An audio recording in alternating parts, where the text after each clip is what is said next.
श्री गोवर्धन नाथ की जय। श्री कृष्णाय नमः। श्री गुरुभ्यो नमः। आश्विन मास की इंदिरा एकादशी।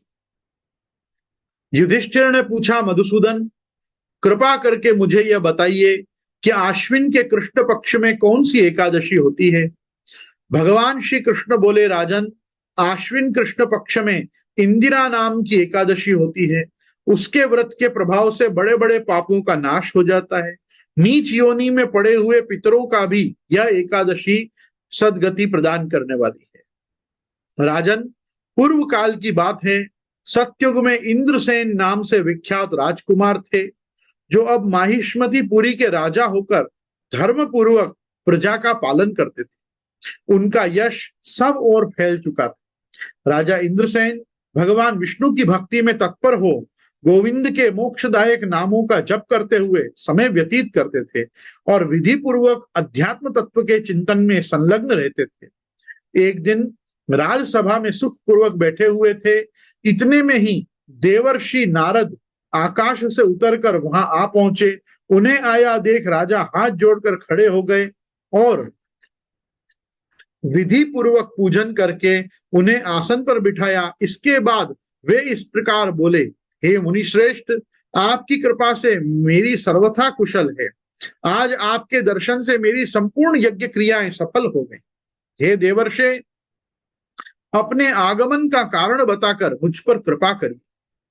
नारद जी ने कहा, नृपश्रेष्ठ सुनो, मेरी बात तुम्हें आश्चर्य में डालने वाली है। मैं ब्रह्मलोक से यमलोक में आया था। वहां एक श्रेष्ठ आसन पर बैठा और यमराज ने मेरी भक्ति पूर्वक पूजा की। उस समय यमराज की सभा में मैंने तुम्हारे पिता को भी देखा था। वे व्रतभंग के दोष से वहां आए थे। राजन, उन्होंने तुमसे कहने के लिए एक संदेश दिया है, उसे सुनो। उन्होंने कहा है, बेटा, मुझे इंदिरा एकादशी के व्रत का पुण्य देकर स्वर्ग में भेजो।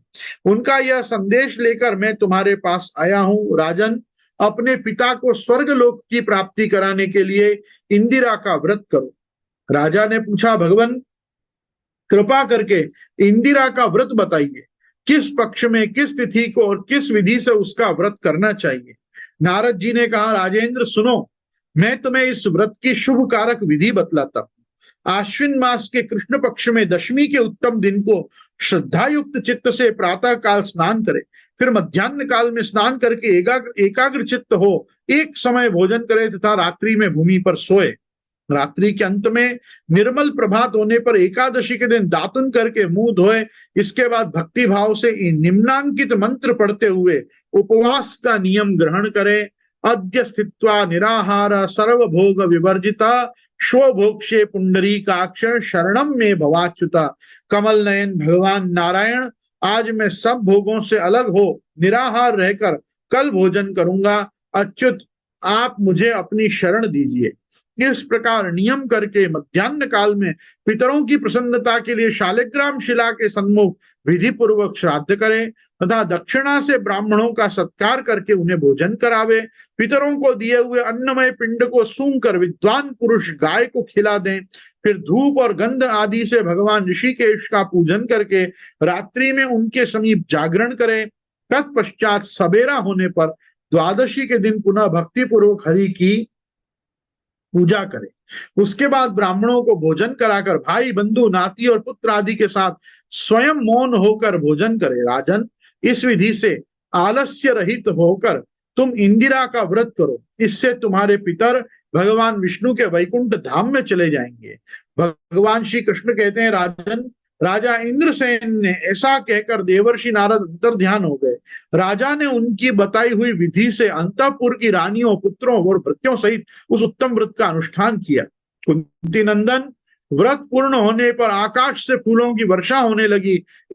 इंद्रसेन के पिता गरुड़ पर आरूढ़ होकर श्री विष्णु के धाम को चले गए और राजर्षि इंद्रसेन भी अकंटक राज्य का उपभोग करके अपने पुत्र को राज्य पर बिठाकर स्वयं स्वर्गलोक को प्राप्त हुए। इस प्रकार मैंने तुम्हारे सामने इंदिरा एकादशी के व्रत का महात्म्य वर्णन किया है। इसके पढ़ने और सुनने से मनुष्य सब पापों से मुक्त हो जाता है। बोलो श्री बाल कृष्ण लाल की।